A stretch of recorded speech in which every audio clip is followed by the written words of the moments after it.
की। चेक और payment system में रिजर्व बैंक ने एक नया बदलाव किया है, जिसमें ये कहा है कि आपको पॉजिटिव पेमेंट सिस्टम के थ्रू आपको पेमेंट करना होगा। ये एक ऐलान किया है, एक नया सिस्टम निकाला है पॉजिटिव पेमेंट सिस्टम। इसमें अगर आप 50,000 से ऊपर का लेन देन अगर करते हैं तो आपको डॉक्यूमेंट को फिर से वेरीफाई कराना होगा, यानी कंफर्म कराना होगा। ठीक है, ये एक नया चेंजिंग आपको देखने को मिलेगा रिजर्व बैंक की तरफ से। तो चलिए अब बात कर लेते हैं दूसरे नंबर पे हम बात करने जा रहे हैं लैंडलाइन से कॉल करते हैं। अगर आप लैंडलाइन से कॉल करते हैं फ़ोन पर तो अब आपको 0 लगाकर फ़ोन करना होगा किसी मोबाइल पे, तभी आप लैंडलाइन से फ़ोन कर सकेंगे किसी मोबाइल पे। ठीक है, तो हम बात कर लेते हैं contact list card transaction limit. अगर आप 2000 से ज़्यादा का लिमिट ट्रांजेक्शन करते हैं, लेन देन करते हैं कॉन्टैक्ट लिस्ट के माध्यम से, तो एमपीसी के बैठक में यह बताया गया है कि 2000 से अब उसे 5000 तक बढ़ाने की तैयारी में लगी हुई है और इसे बढ़ा दिया गया है।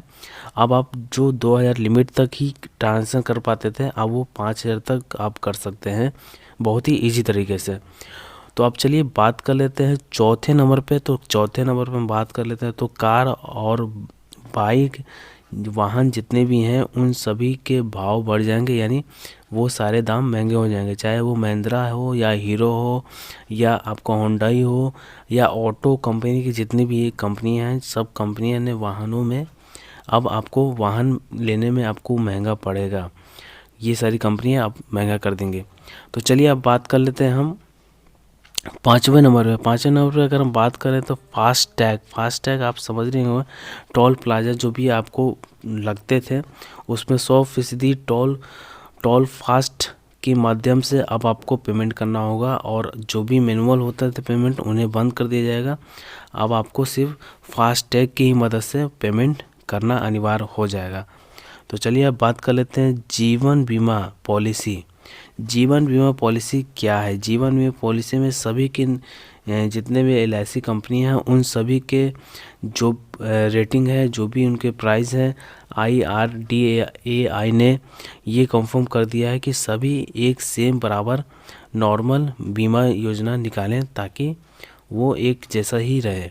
तो वो एक नया सिस्टम लाने की कोशिश कर रहे हैं।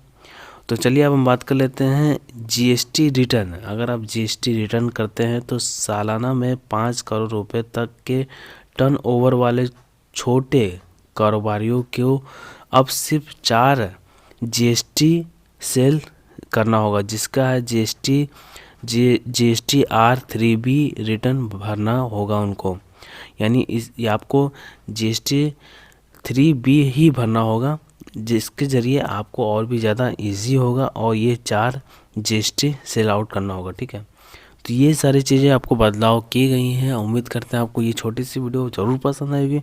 अभी के लिए इतना ही, फिर मिलते हैं एक नए वीडियो में। तब तक के लिए जय हिंद।